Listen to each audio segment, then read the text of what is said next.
2010 book, Tamara Metz argues that marriage and the state ought to be divorced.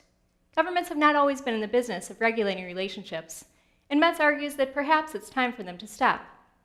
We have certain expectations of how the trajectory of relationships and family life should proceed.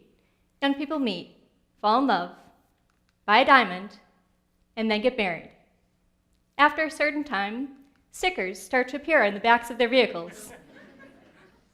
But not everyone lives in this kind of a format, in this kind of a family format. Increasingly, we embrace other family forms, same-sex marriage, using reproductive technologies that are no longer new and are widely embraced. So can we rethink this heteronormative idea about family? In fact, many people already have rethought it. Today, 47% of Americans live in unmarried situations. 10% of people are in cohabitating relationships, and 51% of Americans are married. And this is a number that is falling fast. So what if we really rethink the way that families should exist and the ways that we expect to live our lives? You may have heard these numbers before. Politicians often bemoan the weakening of families and the troubles that children born to unmarried parents face. But is it any wonder that parents struggle when childcare costs are so expensive and the availability of affordable childcare is hard and out of reach for many people? Jobs have migrated overseas and to other states where workers are earning less. And we also know that in an economic system where economic resources are concentrated in the hands of very few people, it is no wonder that people struggle. Remember the 1%?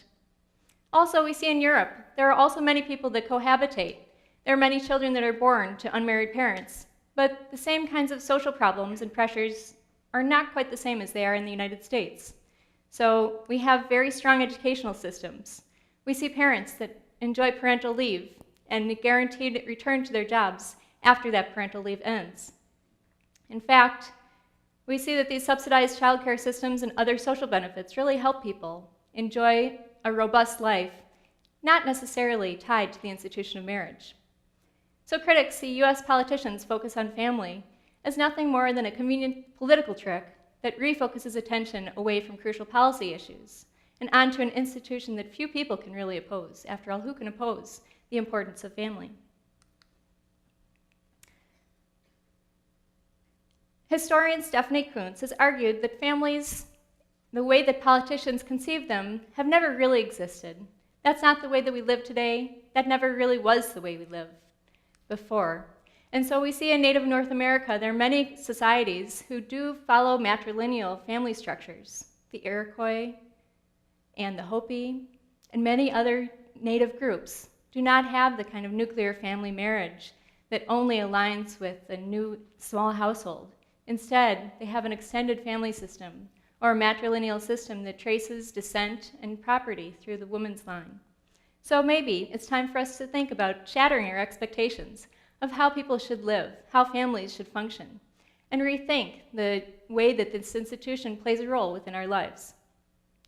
Let's look at another way for balancing what Tamara Metz discusses as the twin goals of human interdependence and individual autonomy. Let's look at the Na people who live in southwest China, deep in the Himalayas. They have three main family forms, and one looks pretty similar to what we might expect for a group of people that earn their livings from the land and raise livestock to sustain themselves and their families. In this system, people will marry, and sometimes they'll live in the homes of the husband and his parents, and in other times they'll set up their own small nuclear families. Another Na family structure looks much different. In this kind of system, young adults live in extended family households, and when they meet someone that they wish to pursue relationships with, they will actually not get into another family household, they won't set up their own household, but they'll each stay in their own extended family. One man will come to visit one woman in the evening and spend the night with her if she agrees. And if they have children, the children will stay with the mother and her family. They will not be part of the father's family, and they will not set up their own household. In fact, this is a kind of supportive relationship for many people. It's supportive both for the adults, because if the couple decides that they do not want to maintain that relationship, they need not do so. And there are no economic consequences because they have not entangled financial interests and romantic ones. Children will not suffer because children enjoy the nurturing of many adults in their household: mothers, maternal aunts, maternal uncles, and oftentimes older cousins as well. And people do not need to stay in relationships which they no longer find nurturing. Divorce is not necessary because they never married in the first place. The state was not involved in that kind of relationship. So lawyers are not necessary either. And in fact, we see that people enjoy some nurturing relationships across generations. Now, I've spent time in Na communities since 2001, and I've seen firsthand how nurturing and supportive this kind of family system can be. There is one more system, and that's kind of a mixture of the first two systems. In that case, you'll see an extended family household that has maybe not enough women in a particular generation, or maybe not enough men in a generation. And so they might bring a spouse in, another man to help work with the farm, another woman to help work in the household and also help with farming tasks. But it's a flexible mixture of these two systems. And we also see that this is a protective system for elderly people.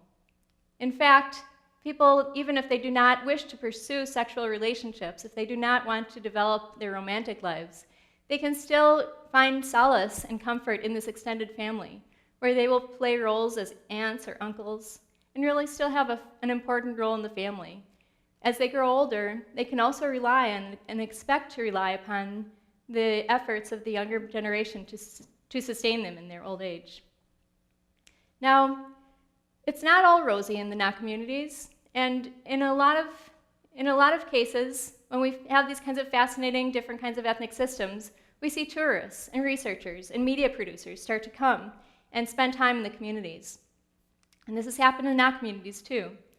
Now, the tourists that come looking for an extended family system, especially Chinese tourists who are nostalgic for the role that extended family used to play in their own lives, as they themselves have started to live in smaller nuclear families, they usually find what they're looking for. But other tourists that come are quite confused because they might come seeking a feminist paradise, a paradise for women, in which in a situation where women can lounge around all day and not really work very hard, and that is far from the case. And so there's kind of a mix of expectations. And more disturbingly, there have been a lot of misrepresentations of Na culture. Some people, tourists, tourist guides, and even some researchers, have represented Na culture as a place where there is only casual sex, where this kind of flexible relationship system has been misinterpreted as a place where anyone can have a relationship with anyone at any time with very little to precede it. So tourists might come up and say, "Can we have a visiting relationship tonight?"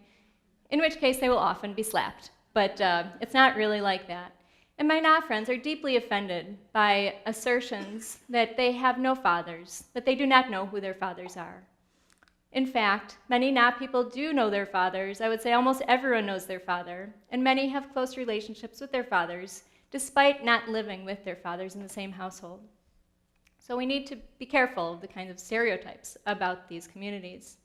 Beyond the tourism, we also see that education is starting to shift things in Na communities. Right now, this is a primary school, but many people after primary school must leave Na communities to seek further education in cities. And in those cases, they might not be able to reconcile the different values that they're being taught in the Chinese state schools with the values that they learn in their own households, to support and love that extended family, to embrace all the generations of their family, and moreover, to put the priorities of that collective unit ahead of their own individual needs and desires. This is a tricky thing today, and so many people are actually choosing to establish their own small nuclear families instead of participating in the extended family system. In fact, anthropologist Julie Stacy has said, perhaps if we had this idea of an endangered marriage system category, then the Na would surely deserve that designation. So we do see that there are transformations. We do see that there are changes going on in Na communities, But even so, it's remarkable to me how many people enjoy very satisfying and nurturing lives in that setting. So I think that we really do need to think about, can we adopt any part of their ethos into our society? I would say so. First of all, we can stop castigating people for leaving relationships they no longer find nurturing. We can love children and support them, even if they are not our own offspring. And we ought to decouple economic interests from financial ones. Must we still link financial resources with intimate partnerships? Could we not reform the tax codes and policies privileging marriage and instead seek something like the intimate caregiving units that Tamara Metz suggests? As anthropologist Eric Luke Lassiter has made clear, today's nuclear family faces extreme pressure. It is expected to be a portable unit traveling to where jobs are and away from extended family networks. Without subsidized childcare except for people at the extreme margins of poverty, in which case it might not help them very much anyway. Maybe we need to rethink our reliance on this small, portable nuclear family unit. Maybe we need to move beyond a narrow vision of what family should be. Granted, these are integrated systems. One cannot really replicate a visiting relationship system in a contemporary context where not everyone is following that system. But even so, we can learn to adopt a more flexible, nurturing, and loving approach to family and relationships from now examples. Thank you very much.